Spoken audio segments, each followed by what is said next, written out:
সালামু আলাইকুম রহমতুল্লাহ। স্টুডেন্ট, তোমরা সবাই কেমন আছো? আমি তোমাদেরকে অনেক আগেই বিশেষ করে ইউনিভার্সিটি অ্যাডমিশন নিয়ে অনেক কথা বলেছিলাম। তারই ধারাবাহিকতায় আজকে একটা ভিডিও করবে, যেটা তোমার জন্য খুবই গুরুত্বপূর্ণ। তুমি কি ঢাকা ইউনিভার্সিটিতে ভর্তি হতে চাও, অথবা রাজশাহী ইউনিভার্সিটি, অথবা জাহাঙ্গীরনগর ইউনিভার্সিটি, অথবা তোমার স্বপ্ন কি শাহজালাল বিজ্ঞান ও প্রযুক্তি বিশ্ববিদ্যালয়? বাংলাদেশে এরকম যতগুলা পাবলিক ইউনিভার্সিটি আছে, সেই ইউনিভার্সিটিগুলো প্রশ্ন প্যাটার্ন কেমন হয় সেটা সম্পর্কে আমি তোমাদেরকে আগেই সম্যক ধারণা দিয়েছি।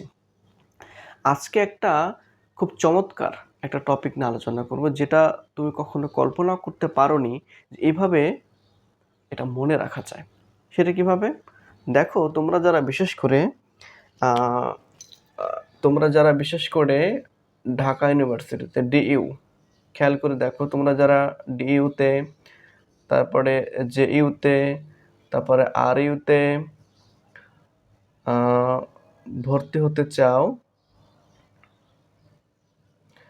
সিইউতে, মানে সিইউ মানে চট্টগ্রাম ইউনিভার্সিটি, এরকম যত যত অ্যাডমিশন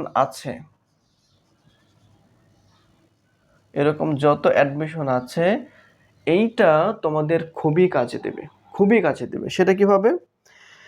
তাহলে এখানে একটা বিষয় তোমাদেরকে মাথায় রাখতে হবে। দেখো, যে আমি একটা শুরুতে একটা এমসিকিউ লিখতেছি। ধরো এমসিকিউটা এরকম হবে, এরকম, বিশেষ করে কারেকশনে বেশি আছে। Choose the best answer. Option দেয়া থাকলো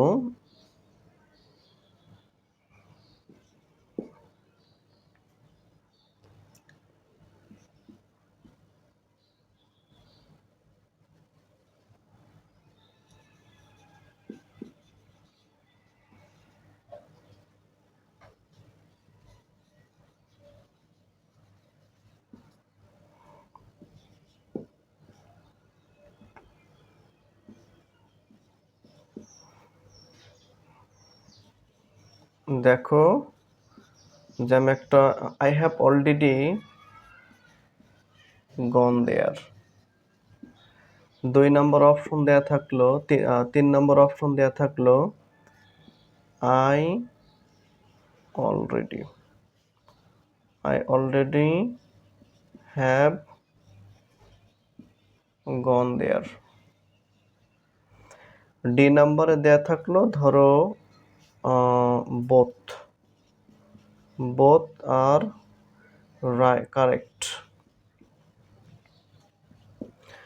দেখো, আমি একটা এক্সাম্পল লিখেছি যে আই হ্যাভ দেয়ার অলরেডি। খেয়াল করে দেখো, I have already gone there, I already have gone there, both are correct. মানে আমি উপরে যে তিনটা লিখেছি, এই তিনটাই কারেক্ট। তো তোমরা কি বলতে পারো আসলে এই 4টা অপশনের মধ্যে কোন অপশনটা সঠিক? এটা কি জানা আছে? জানা থাকলে বা লজিক জানা আছে কেন হবে? তো এটা দেখো, তুমি যদি না জানো আসলে এই যে অলরেডি এর ব্যবহারটা কোথায়, এক্স্যাক্টলি অলরেডি কোথায় বসে, খেয়াল করে দেখো। এখানে অলরেডি বসে, এখানে বসে, এখানে বসে, তিনটা ডিফারেন্ট জায়গাতে অলরেডি বসেছে। কিন্তু সে আসলে অলরেডি বসেটা কোথায়? এটার কি স্পেসিফিক কোনো জায়গা আছে, স্পেসিফিক কোনো লোকেশন আছে যেখানে এই অলরেডিটা বসে?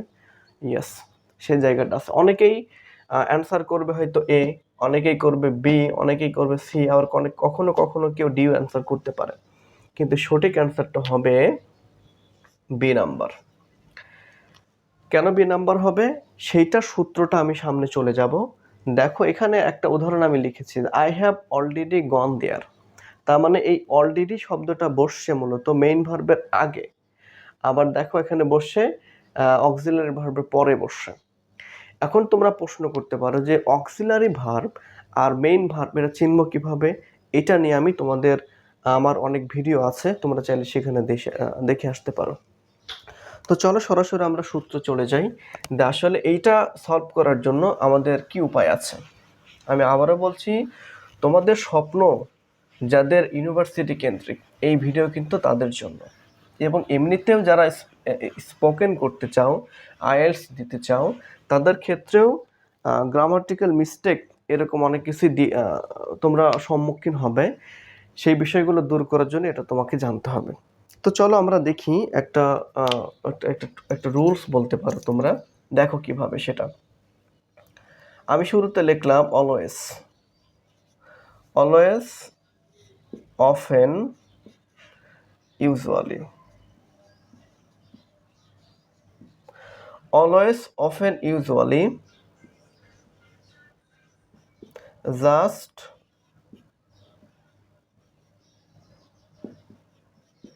Just, quite, generally.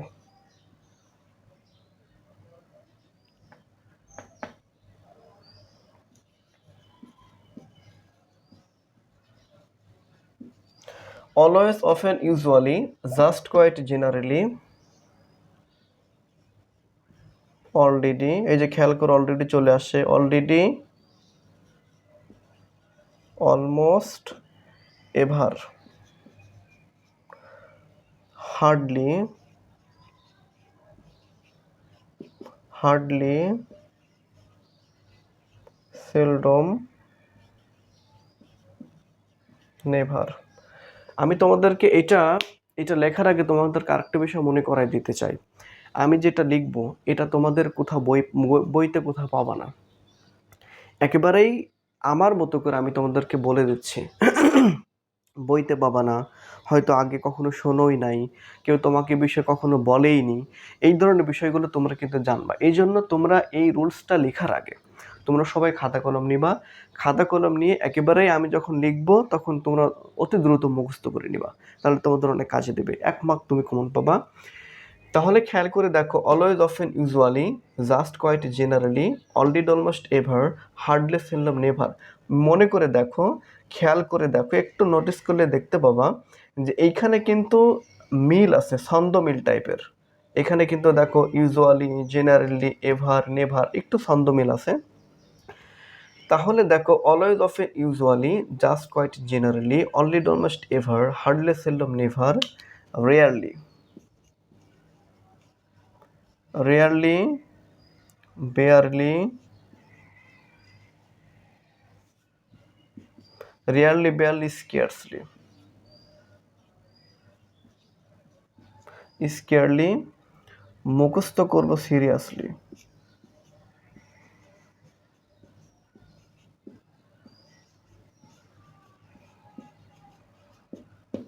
মুখস্থ করব সিরিয়াসলি। তো খেয়াল করে দেখো, এই যে লিখেছি তার মানে 1 2 3 4 5, 4 5 3 5 15, 16টা ওয়ার্ড। তো এই যে 16টা ওয়ার্ড আমি একটা রুলস তোমাদেরকে লিখে দিলাম। অলওয়েজ, অফেন, ইউজুয়ালি, খেয়াল করে দেখো যে always, often, usually, just, quite, generally, already, almost, ever, hardly, hardly, seldom, never, rarely, barely, scarcely, মুখস্থ করব সিরিয়াসলি। কি চমৎকার একটা ছন্দমিল!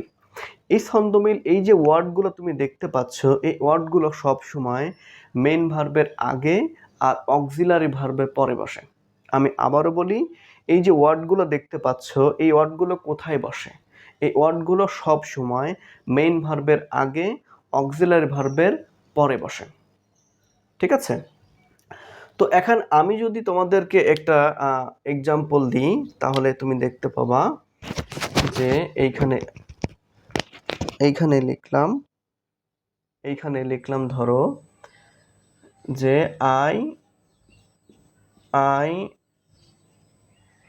হ্যাভ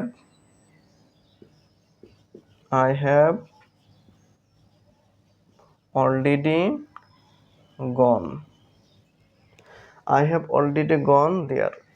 এই যে একটা সেন্টেন্স আমি লিখলাম, তো খেয়াল করে দেখো, এটা হলো, এই যে এটা একটা মেইন ভার্ব। এটা কি ভার্ব বলো তো? এইটা একটা মেইন ভার্ব আর এইটা একটা অক্সিলারি ভার্ব। তো এই যে মেইন ভার্ব আর অক্সিলারি ভার্ব, এইটার কোথায় বসে? মাঝখানে বসে। অর্থাৎ মেইন ভার্ব আর অক্সিলারি ভার্বের মাঝখানে অলরেডি শব্দটা বসে গেছে। এই যে বসে গেছে। তার মানে এর থেকে কী শিখলাম যে always often usually, just quite generally, already almost ever, hardly seldom never, rarely barely scarcely, মুখস্থ করবো সিরিয়াসলি। তার মানে এই শব্দগুলো সব সময় মেন ভার্বের আগে আর অক্সিলারি ভার্বের পরে বসে। যদি কারেক্ট অপশন তোমাদেরকে চুজ করতে বলা হয় ইউনিভার্সিটিতে, তোমাদেরকে ইউনিভার্সিটিতে প্রশ্নে থাকবে চুজ দ্য কারেক্ট অ্যান্সার, তখন এই শব্দগুলো থেকে অনেকভাবে প্রশ্ন আসতে পারে, যেটা তুমি কখনো হয়তো আগে কল্পনা করোনি। কাজেই আমি তোমাকে বলি, তুমি এটা খুব সুন্দর করে তুলে নাও এবং এই ছন্দ মিল করে তুমি এটা মনে রাখবো সবসময়। আশা করি এই ভিডিওটা তোমাদের অনেক ভালো লেগেছে। এই ধরনের আরও ভিডিও যদি তোমরা পেতে চাও, আরও আমার কাছে চাও, তাহলে অবশ্যই কমেন্ট সেকশনে জানিয়ে দাও যে হ্যাঁ, এই টপিকের উপরে, এই বিষয়ের উপরে আমাদের ক্লাস চাই। যেমন একজন কমেন্ট করেছিলে, তার কমেন্টের উপর ভিত্তি করে আমরা মূলত ভিডিওটা বানালাম। এখন তুমি যদি এরকম তোমার অ্যাডমিশনের হতে পারে যে কোনো topic, so you know that there are a lots of topic so on admission. So if you wanna to have such type of classes, so you should consult with me and comment in the comment section. Okay, so এই বিষয়ে যদি তোমরা class চাও তাহলে আমাকে অবশ্যই জানাতে হবে, আমি চেষ্টা করবো তোমাদের সেই বিষয়ে ক্লাস উপহার দেওয়ার জন্য। তো সবাইকে অসংখ্য ধন্যবাদ। আসসালামু আলাইকুম রহমতুল্লাহ।